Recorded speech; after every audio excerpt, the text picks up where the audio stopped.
What's up, world? This is your girl P. So, how to understand mirroring. Now, as a disclaimer, okay, I am not here to project my thoughts or opinions on you. I am just sharing my vantage point. And when it comes to mirroring and being mirroring souls, it's said to be like you're mirroring back to that person what that person is refusing to see in themselves, you know, and it could be a good or bad thing, depending on you and how you see. But what I've come to learn, from my own self is that, when it comes to mirroring, you can be like, let me just use being interested in someone. You could be attracted to a person and be really, really attracted to them, but you're seeing yourself. It's like you're in awe over this person. You're feeling like this person is the most handsomest, beautifulest being you've ever laid eyes on. But what the universe is actually showing you is that you're seeing yourself. And it could be vice versa. A person seeing you in that light, they're seeing themselves. And so being mirror souls, it could be qualities that we see in others, it could be features that we see in others, it could be anything that we're looking at another soul that is mirroring back to us what we're refusing to see in ourselves. And it's a lot of times with projection. If you were ever in a toxic environment, for instance, and you were put down a lot, you may start seeing yourself like the person that's putting you down sees you as.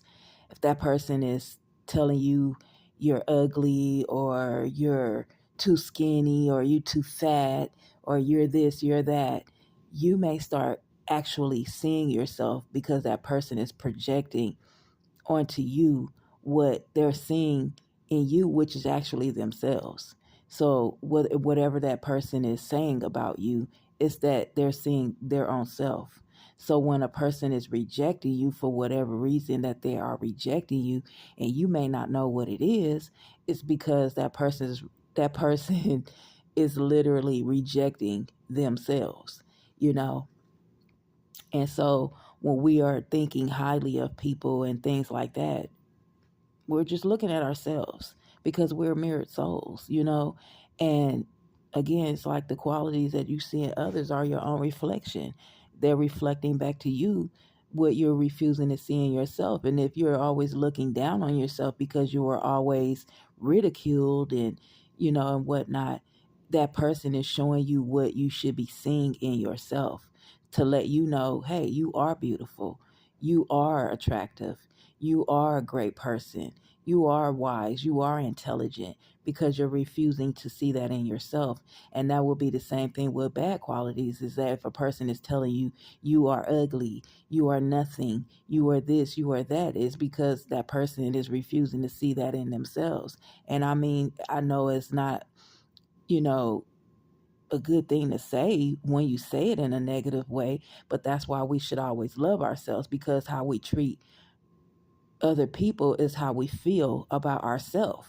And I don't think people really realize that. And I've come to learn that too. It's like, however you're feeling about another person is really what you're feeling about yourself. So when you're putting another person down and you're really ridiculing them and belittling them, you really, it's self-hate and it's you're projecting your self-hate onto another person. And so you have to begin to love yourself and see the greatness in you and see the flaws in you as not flaws, but it's just beauty marks. You know what I'm saying? It's what makes you unique as a whole individual. And that's what mirroring souls is to me. It's like, when when we put people on pedestals and things like that, and we're seeing them as this great person, it's because you are. That person is showing you are a great person. So if you're always looking at other people in that light, and you are one of those type of people or persons that are always giving people, you know, you're always giving them compliments, and things of that nature, it's only because you're seeing yourself in those other people, and not just you're only seeing yourself, is that because you are able to see the great qualities in a person, and you are not insecure to the point where you can't point it out and let a person know, that they are great and they are wonderful, and just the way that they are, is because that you feel like that about your own self. And it's called self-confidence. It's not arrogancy or anything like that. It's like, I'm confident about myself, so I don't have any problem with lifting another person up. I don't have another problem with pointing out and say, hey, look, it doesn't matter what another person says about you. I see this in you. I see that in you, and you're great just the way that you are. And when people are pointing out flaws and, characteristic traits and poor qualities in you that they're saying you have, is because they're refusing to see that in themselves. And it's not because it's actually how they are. It's just that they don't love themselves, so they can't love you. And when you love your own self, you will love a person just how they are, because we know that at the end of the day, we were all created and made in an image perfectly for us, which will make us imperfectly perfect. There's no right or wrong way that you should be. When you're an individual, you're going to look just the way you should, or be just the way you are. It's not about changing who you are, it's just about becoming the best version of yourself.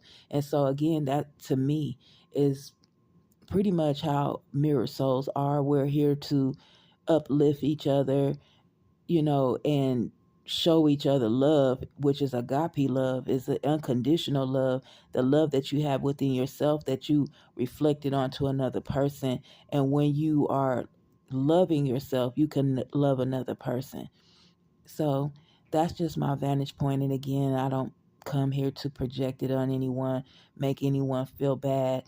It's just to show you that you have to love yourself in order to love someone else. And that's all I have for you. But I holla though. One love. Peace.